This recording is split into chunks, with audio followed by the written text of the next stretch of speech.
Hello and welcome to the Professional Insight Podcast, Season 6, Episode No Idea. Uh, Thank you Gonna be all a for good joining one. this it's going to be a real good one. My name's Brandon Curry. We'll I'm check it Josh all out. Bond. And Trevor Lindy. Gentlemen, never in my wildest dreams 20 years ago when I was doing the obligatory watch of the OC. You know, as you do, as you should do as a good boyfriend and now husband. Is thought that I have to be talking to Ben McKenzie. How are you, sir? I'm great, man. Trust me, I didn't expect to be here either. This is surreal. Thanks for having But me on. it's for a completely different reason than showbiz and your occupation. It is about your new book, which all of us have. It's called Easy Money, and it's basically cryptocurrency, casino capitalism, and the golden age of fraud, and the giant Ponzi scheme, pyramid scheme that unfortunately collapsed in 2022. And I have to admit, you have so for everyone that's reading, I've obviously being a certified financial planner, I've read a lot of finance books, and I still do. You've written that you and Jacob have done such a great job in making this also a very approachable read.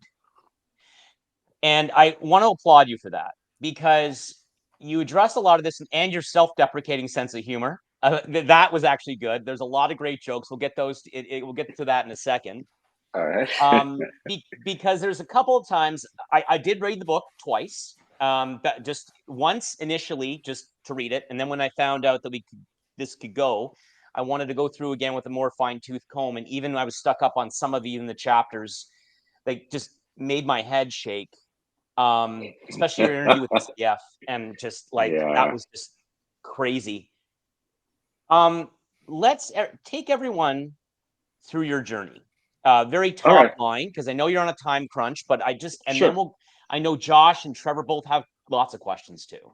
Sure. Well, first of all, thank you, Brandon, for that. I mean, my intention was to write the book in a way that could be understood by anyone.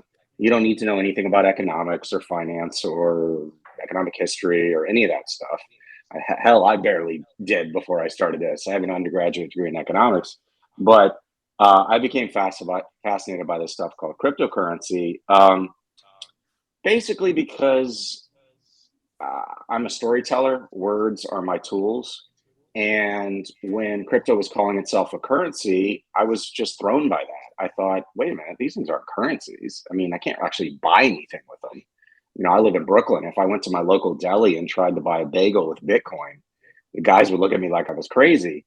And basically, I got drawn into crypto, or almost drawn in, because a friend of mine um, came to me and said I should consider investing in it. The way that I suspected it was not on the up and up was this friend, who's a dear friend, had given me the worst financial advice of my life, like about 20 years prior, when we were in our 20s. He had encouraged me to invest in this obscure medical company, and basically I put about 10 grand in, and I lost most of it very quickly, as did he. He was not scamming me. We were both uh, perhaps a victim of a penny stock pump and dump scheme. Anyway, when he came back, in 2021 and said you should look at Bitcoin, I thought, uh, what is this stuff? So I don't know, man. I had a ton of time over the pandemic. The entertainment industry was on ice for a long while. Obviously, it was hard to practice our profession with COVID restrictions, and so I read a ton of stuff. I took courses online. Gary Gensler, who's now the head of the Securities and Exchange Commission, taught a class at MIT on crypto and blockchain in 2019, and he made it available for free online. So I took that, and I came out the other side saying, "Am I crazy, or is this potentially the biggest Ponzi scheme in history?" Which at the time sounded pretty insane, given that this is 2021 and the crypto market's more or less at its height. But I couldn't shake that feeling. So I reached out to this journalist who I didn't even know. I just saw that he'd written an article that I thought was funny. He lived in Brooklyn, and I invited him to drinks and said, "Hey, what if we wrote a book that I don't know how to write about events that haven't happened yet?" And he foolishly agreed. And we set out on our journey and investigated this industry for the last 2 years, talking to people, everyone from Sam Bankman-Fried all the way down to, regular people putting in their money. Went to El Salvador, the only country in the world trying to use cryptos as real money. And what's crazy is, as bad as I feared it was, it's actually potentially even worse. Most people, unfortunately, at this point have lost money. I think most people at this point are pretty, even if they don't actually understand what happened, they are aware, generally speaking, of cryptos, of the pervasive fraud. And so I'm just trying to educate people and entertain. Hopefully the book is fun and entertaining. And I'm so glad that you liked it. Thank you for having me on. Bondo, I mean, well, I don't know. I know, Bondo, you and I were chatting in preparation for this, and what you address this in the book, Ben, with your self-deprecating humor, which I do. I find that to be an admirable trait, especially for someone in Hollywood, and like you just have the humbleness, because you do. I love making fun of myself. Yeah, it's my favorite. It's great. My favorite. Anyone Yeah, who you can't, got to. you got it. Who can you make fun of if you can't make fun of yourself? You got to make fun of yourself first, right? We can make fun of Curry right now. Yeah. No, everybody might as well. Let's just roll with it. But the one thing, like, you do address, like, your concern, your anxiety over the fact that, oh my God, are people going to take me seriously? Is this just another, because you were one of the first to come out against it. Yeah. And you were worried, like, oh, here's another celebrity trying to prop up his name. Like, you make all these comments in the book and you just acknowledge it to the reader, which I thought was very refreshing, because that is something I felt. I did. I'll be honest with you. 3 years ago. Yeah. But Bondo, you and I were chatting, and being the lawyer out of the group, your Senate hearing, you got called in front of the U.S. Senate. So, Bondo, I know you had a couple questions about that. Yeah, no, just generally speaking, first of all, good on you for staying active during the shit that we went through for a few years in the pandemic, right? And to that point, a lot of us just look at your other career and, as an entertainer, don't put much stock in terms of the intellect that goes behind an individual, actor, we'll say. But, something that you've put together here really, really exposes an intellectual point of view. And, I tip my hat to you for using your platform to try and educate people that wouldn't otherwise be educated on the points that you've highlighted in your books. And listen, at the end of the day, from my perspective, it's how do we try to, any and all of these get rich quick kind of schemes, how can we eliminate them, or how can we regulate them, right? Like, it's I don't think that crypto is a terrible thing if it's done proper. It could be a good, decent thing if it's done properly. Mm-hmm. Right. But again, that's the regulation piece to it. Another thing to it is, what's your point on what crypto has been used for? Sure. Yeah, so we got to kind of deconstruct a lot of myths. First of all, to your point about, there being sort of a presumption that people in the entertainment industry, especially actors, are, not necessarily the sharpest tools in the shed, and Yep. Probably should, Pretty people are tired. face, right? Yeah, pretty Yep. face, empty head. Like, look, Yep. man, it's not like there's not some truth to some of that, but I think anytime you're stereotyping a massive group of people, and I understand why people do it, because they see actors on TV and they're like, basically, shut up and entertain me. I don't want to hear your views on anything, but what movie you're promoting. But the truth is, like, look, I'm a citizen of the United States. I have a responsibility, as I see it, to speak up when I feel like people are being defrauded, and that's what I felt, and that's what's happened since. So, I trust me, I struggle with those same feelings. In terms of, like, cryptocurrency in its fundamental form, we have to understand that blockchain technology, which is the technology crypto is really built on, is not new at all. It's over 30 years old. It goes back to at least 1991. Stuart Haber and Scott Stornetta working at Bell Labs. And a blockchain is just a distributed ledger. It's just a way of storing information. It's not revolutionary. It's not unique. I have nothing against blockchain. I'm not mad at a ledger. Yep. It's really the way that it's used. And to your point, what it can be used for at this point, all that blockchain really can be used for in the 2 years that I've been studying it is gambling, which is effectively what cryptocurrency is. You know, these 100%. Yeah, it's a zero-sum game. It's not like a counterexample would be the stock market, right? The stock market, for all its many flaws, is there to efficiently allocate capital to productive use, right? It's there to companies want to raise money through offering stock. They take that money and then they invest in their companies, and then over time, the good companies grow, right? Because they're actually making stuff, you know, providing goods and services. Well, with crypto, you may have noticed something. They don't do anything. There's no goods, there's no services. They're very weird.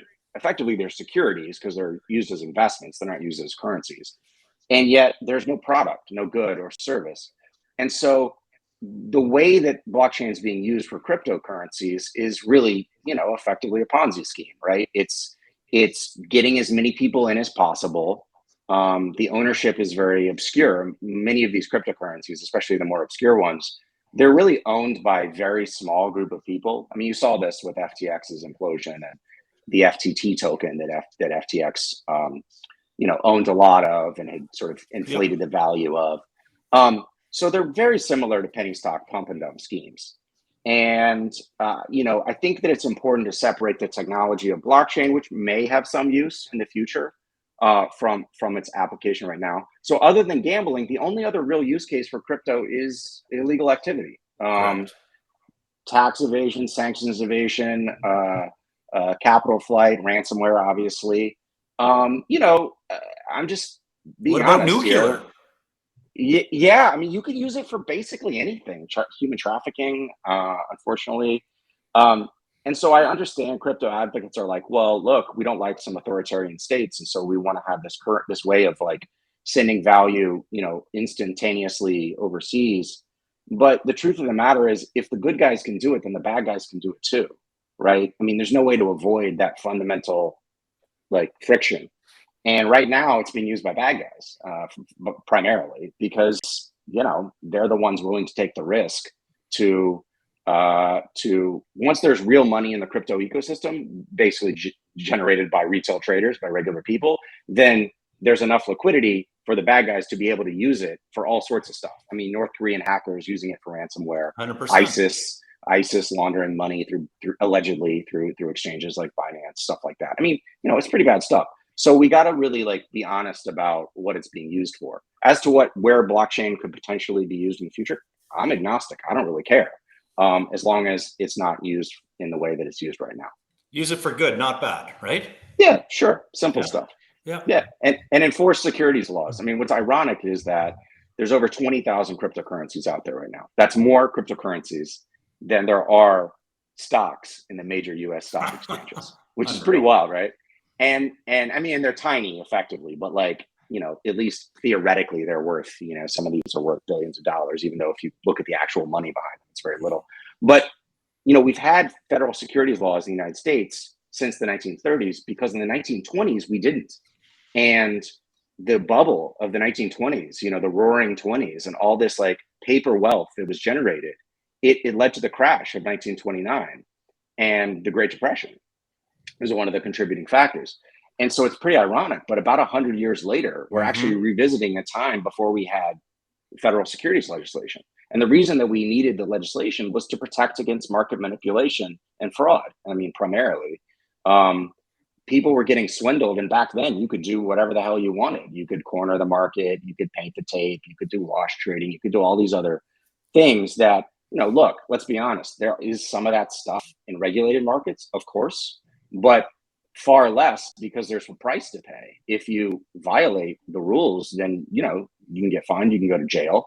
The crypto guys are figuring this out now, but a lot of these companies, the volume in crypto runs through the overseas exchanges on purpose. They don't want to be here in America because they don't want to have to Track follow it. our rules.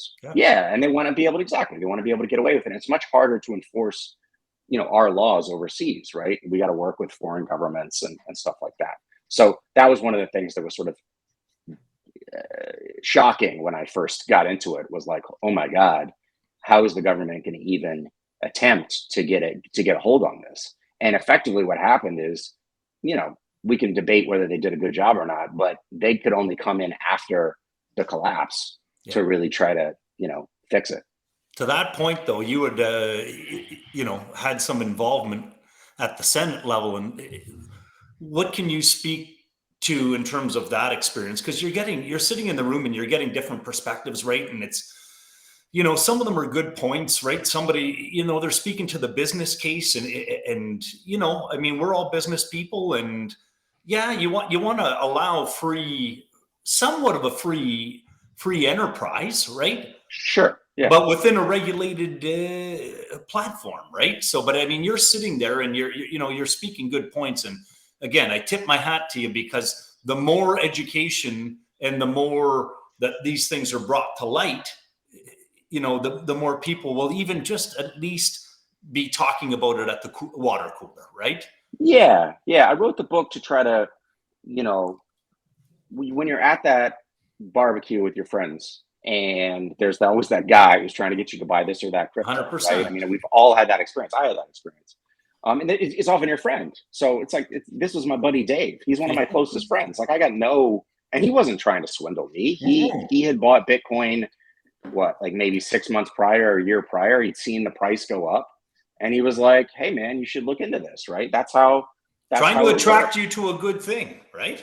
Yeah, he's got no bad intentions, and the vast majority of people that have bought crypto have no bad intentions, right? I mean, let's look at some stats. The majority of people who have ever bought cryptocurrency bought it in 2021, and we know that from the industry's own studies. There's a Bitcoin company or crypto company called Grayscale that did a study in December of 2021.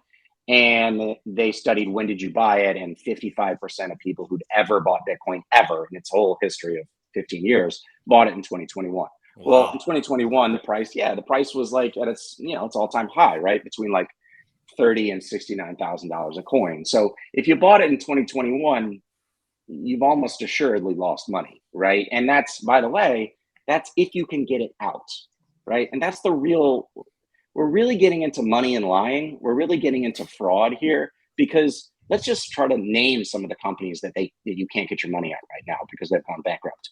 FTX, 1.2 million American customers, 5 million worldwide, they claim. Celsius, a crypto lending firm, 300,000 customers. BlockFi, Gemini. That's it's crazy. Just you're talking about losing millions. Money. Yeah. And so, look, when I testified in front of the Senate, and I'd had conversations with various Senate staffs beforehand, as they're, trying to vet you, trying to make sure that you know what you're talking about. I think, look, there is always that tension. You always want to encourage productive use of new technologies. But what I get really pissed off about was, excuse the language, is the Oh yeah, we like that. The way they were lying. They weren't being truthful about if blockchain is so innovative, then why after 30 years are its primary use cases gambling and criminal activity? Like, can you name a single blockchain company that you use on a daily basis or ever that isn't just a cryptocurrency, endeavor? No, you can't, because they don't exist. And a lot of companies have tried. One of the problems with blockchain is that it doesn't scale very well. Bitcoin can only do, I think it's 5 to 7 transactions a second, because of the proof of work nature, all those computers mining the Bitcoin and stuff. Visa, for example, can do 24,000 transactions a second. So it's never going to scale to get not even close, right?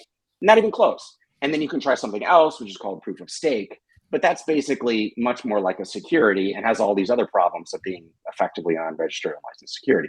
So we really need to be honest when we're talking about technology in quotes, because innovation has been used as a buzzword for many purposes. Sometimes it's valid, sometimes it's legit innovations that's going to, remake Yep. the world, as like the internet, for example, has done, as evidenced by the fact that I'm speaking to you using it right now. But blockchain and crypto is not the internet. I mean, and we know that because it's been around for 30 years.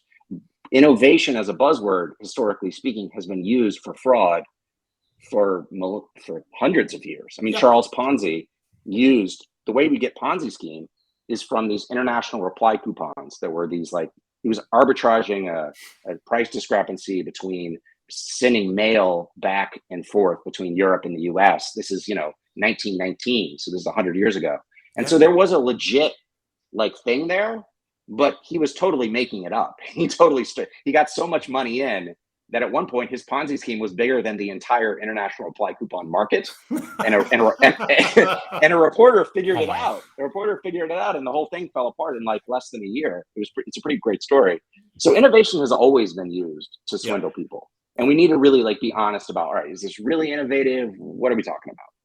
Yeah, my one of my buddies, similar story, right? But he came to me with an idea, right? Where you donate X amount of dollars and it's a good cause. They take that money and they buy medicine for third world countries. Lo and behold, you get a tax break and then you get your $3,000 back, or you get $6,000 back, or something crazy like that. I said, listen, man, that sounds way too good to be true, right? Yeah. But if it sounds too good to be true, run away. It probably is. Right? Yeah. I mean, you guys, I'm sure, talk about this stuff all the time. But like 3 years later, the government caught up with him, and he owed penalties and back interest, right? Yeah, I was just about to ask you how it ended up for you. Yeah. So scheme. now Scheme, I think Yeah. I think when I was going through, I think the thing that really blew my mind is the application of wash trading and the use of mixers and over-the-counter trading, which will lead into, like, Trevor and I were chatting as well, and like, he was blowing Trevor's mind because he's a mortgage broker. How the heck did they leverage this thing? I know he's got a bunch of questions about that, but can you just briefly educate our listeners and our viewers on what wash trading is, what the mixers are, and over the counter, which I didn't even cross my mind. This is why when you wrote this book, it's worse than what I thought. But go ahead, please. Yeah, sure. So wash trading is fake volume, because the pseudonymity of the blockchain obscures who owns what addresses, effectively accounts. They call them addresses. You can have as many addresses as you want, and you can send this crypto back and forth amongst accounts, addresses you control, which makes it look like there's a market for this or that cryptocurrency, when in fact, no such real market exists, right? All you're really, because you're basically just taking a fake dollar, and you're taking it from one hand and flipping it. One side to the other, back and forth. So it doesn't really cost you anything except whatever nominal fee that the exchange charges you.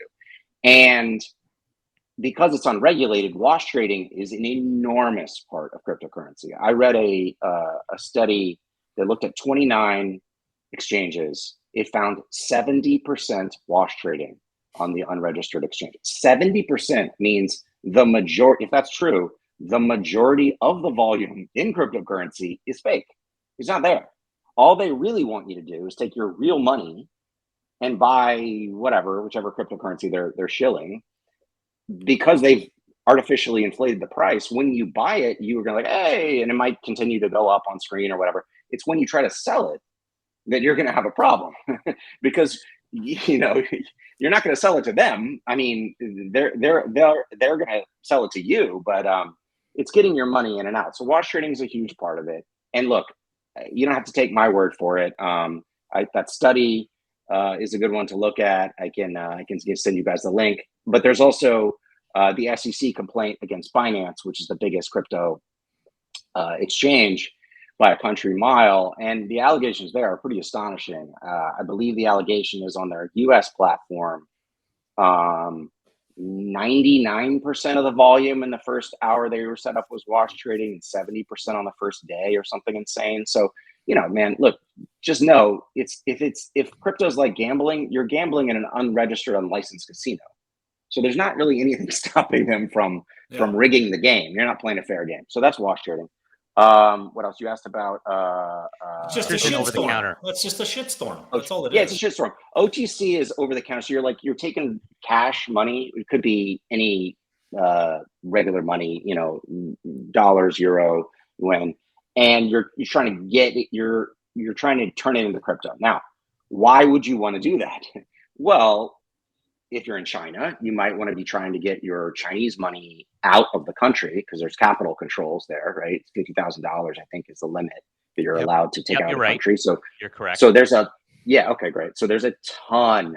That was an enormous part of crypto, and still sort of is. There's a lot of people who come from that area of the world who are intimately involved in crypto. They want to get their money out. But you could also use it for money laundering, right? I mean, if you have dirty money, crypto is pretty appealing because you take your dirty money, you turn it into crypto, you can send it all over the world, instantaneously. And you're prepared as a money launderer, you're prepared to take a haircut, right? You're not trying to turn one dirty dollar into one real dollar. I mean, that'd be great. But if you can turn one dirty dollar into 80 cents, 60 cents, 50 cents, like great. You know what I mean? So there's just a ton of that stuff going on. And OTCs were sort of like a dirty little secret, right? Like people didn't really want to talk about it, but now you see in the stuff that's come out with Sam, the FTX implosion, they had an OTC desk, Binance, all these exchanges that are headquartered overseas. They're facilitating, at least allegedly, they're facilitating a lot of fraud and money laundering. Trev, you on that, I know you were really intrigued on the whole FTX and the $1 billion raise and then the 430.69 raise.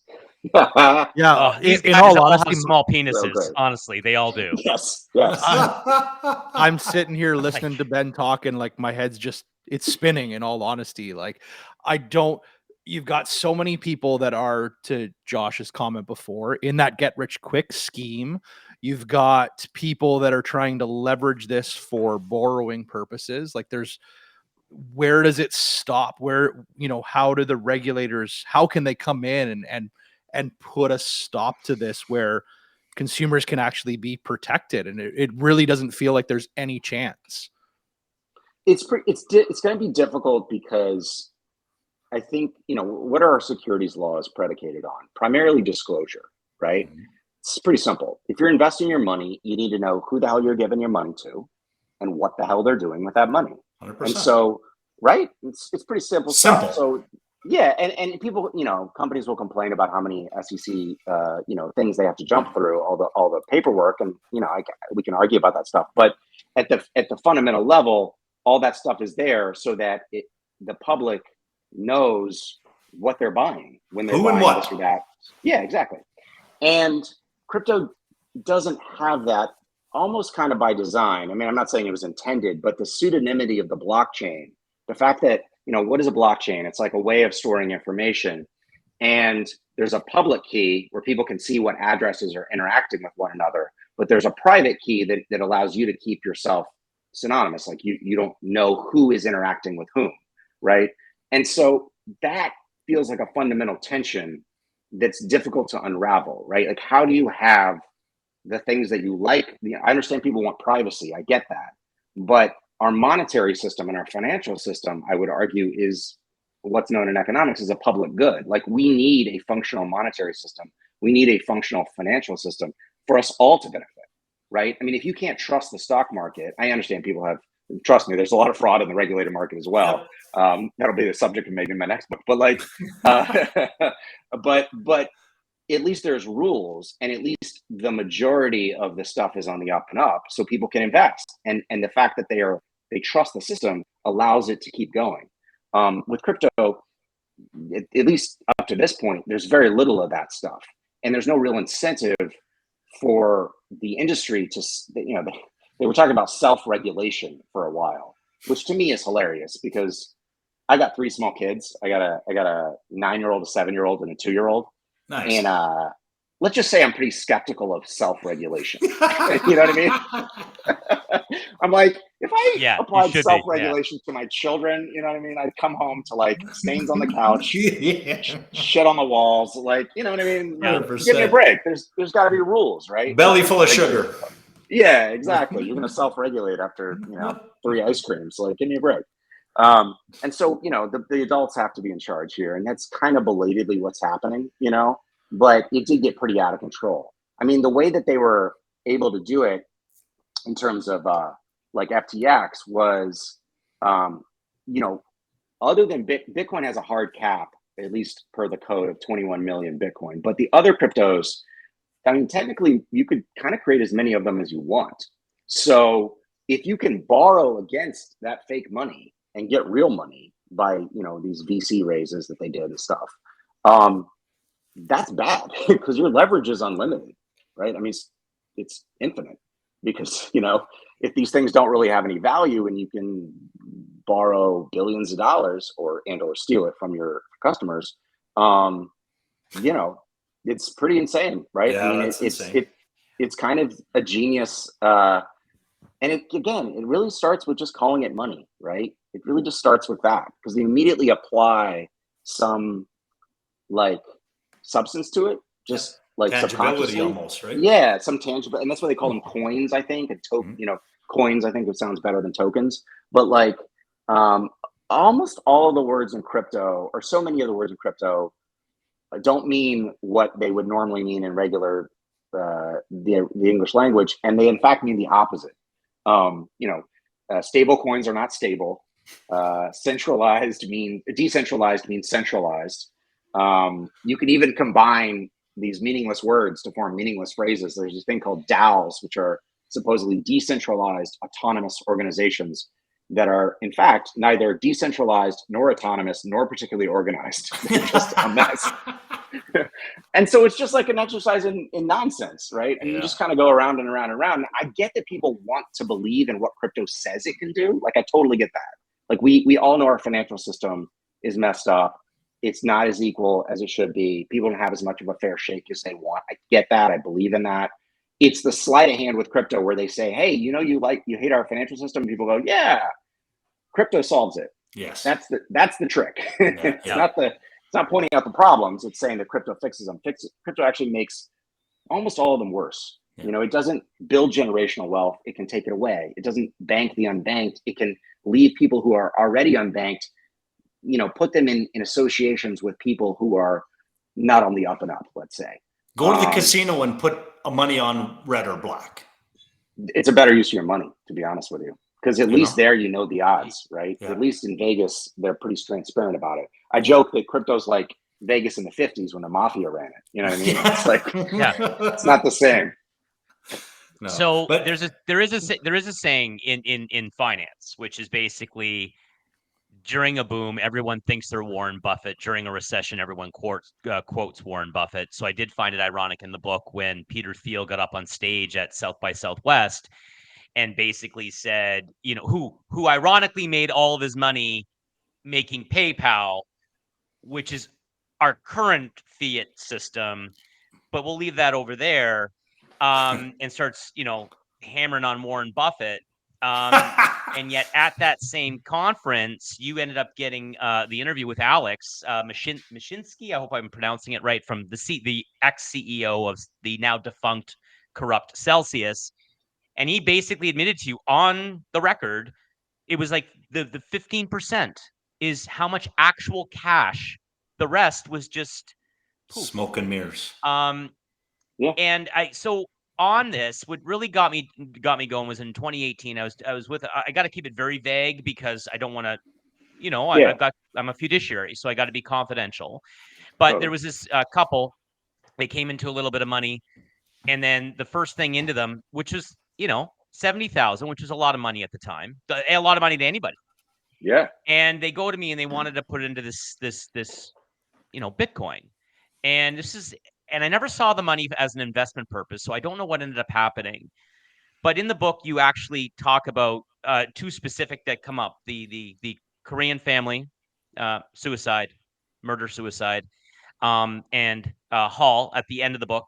Hal Hall. Sorry if I'm mispronouncing his name. Yeah. Hal. Mm-hmm. And I just want to know a couple things. And what are your thoughts initially then with maybe the threats on your life? Were there any threats? Are there blowback? And the blowback specifically around the, hey, well, Bitcoin's now at $30,000 a coin, up from 20,000. It's a 50% rise. So Right. I'll let you address that. Sure. I mean, thankfully, I have not had any threats in my life. I've had some, I mean, look, crypto guys are not subtle, so I've gotten a lot of hate online, and I love the mute button on Twitter. It's my new buddy. I don't like to block them. I like to mute them because then they can't tell that I'm not hearing them. It's like my favorite thing in the world. I wish the mute button existed in real life. It's amazing. It's like, what? I'm sorry, I can't hear you. Because it's not an honest discourse, right? They're not really trying to point anything out. I haven't had any threats in my life. I've had a few situations that are a little odd, but look, man, I over the course of this investigation, I've made contacts in law enforcement, either ex or current, and I'll just say, you want to come at me, good luck. You're okay. I'm fine. You'd have to be pretty dumb. Not that that's, something. There's a lot of dumb out there, but yeah, that's exactly. really dumb. You're real dumb. As for the victims,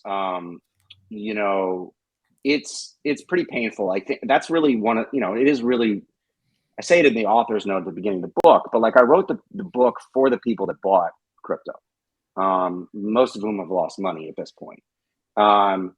Because if you want to know what happened, I'm going to help explain some things. If you don't, fine. But these bubbles are all fun when everything's going up, but then there's real life consequences when they collapse. People get in way over their heads, and depression, suicide. Let's be honest, this is a lot of this is gambling addiction, when it gets down to it. And gambling addiction is a really serious thing. I was much more sort of like, gambling, it's fine. And I'm not saying we should outlaw gambling or anything, but gambling addiction is a very serious addiction. We talked to some experts on it. It's very easy to hide from friends and family. It's predominantly male. It's usually men, especially young men, who have a higher risk tolerance. And, you have fun when you're making money, but when you don't, it gets real dark real quick, and it can mix with other addictions.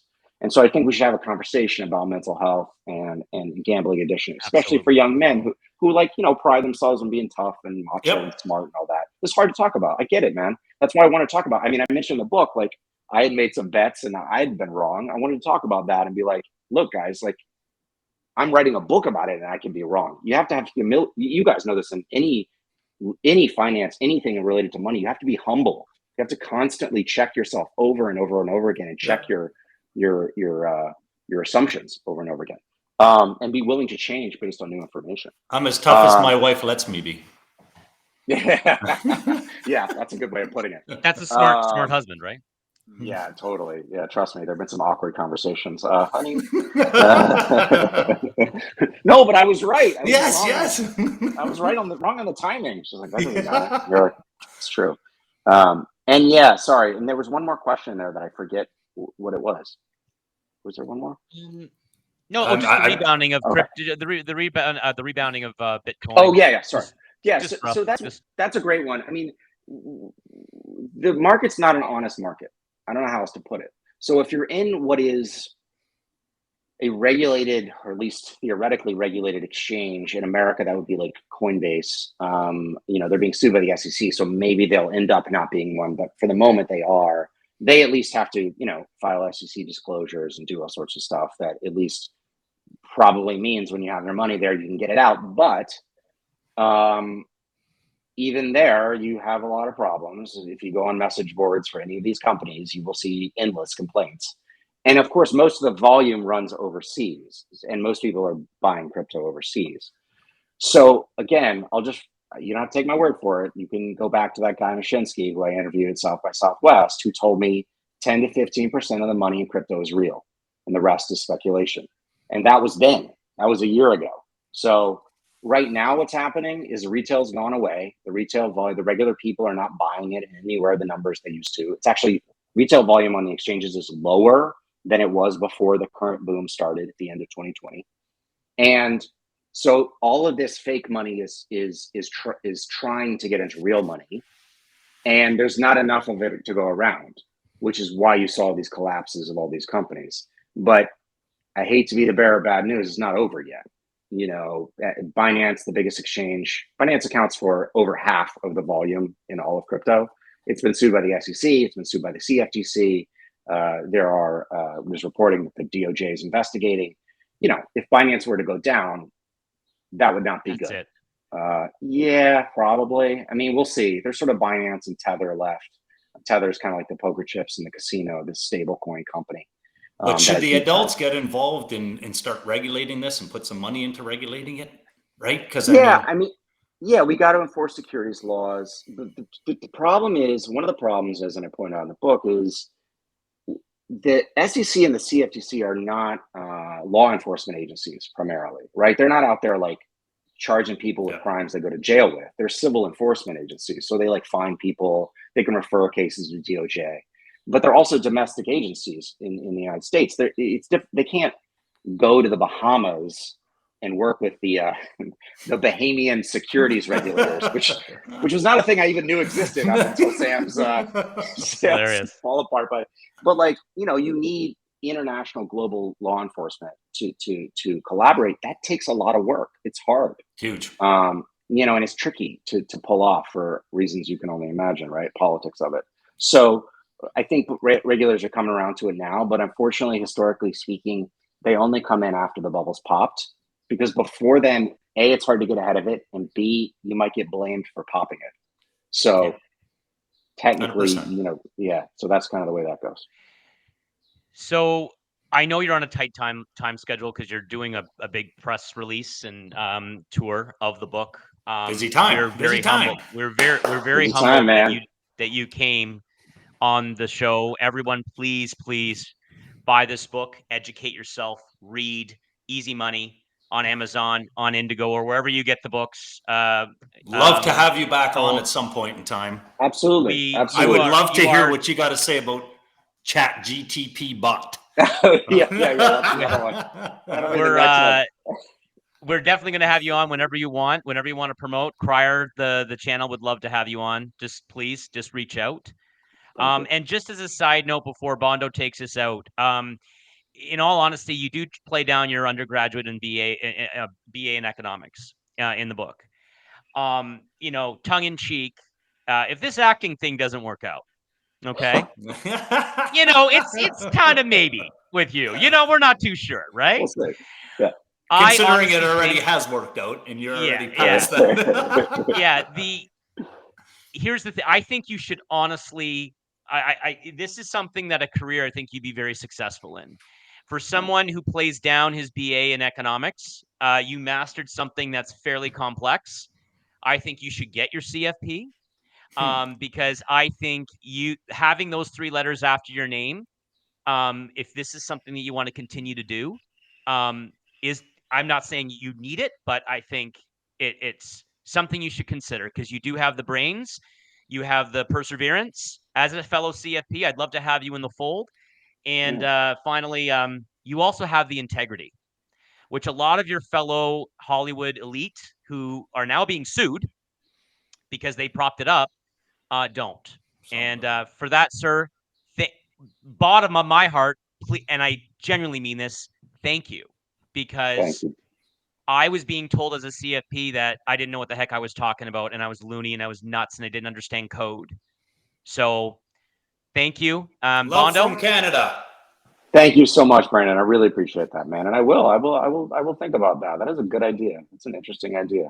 Thank you so much for your kind words, man. And thank you guys so much for having me on. I'm very honored. Thank you. Cheers. Thank you.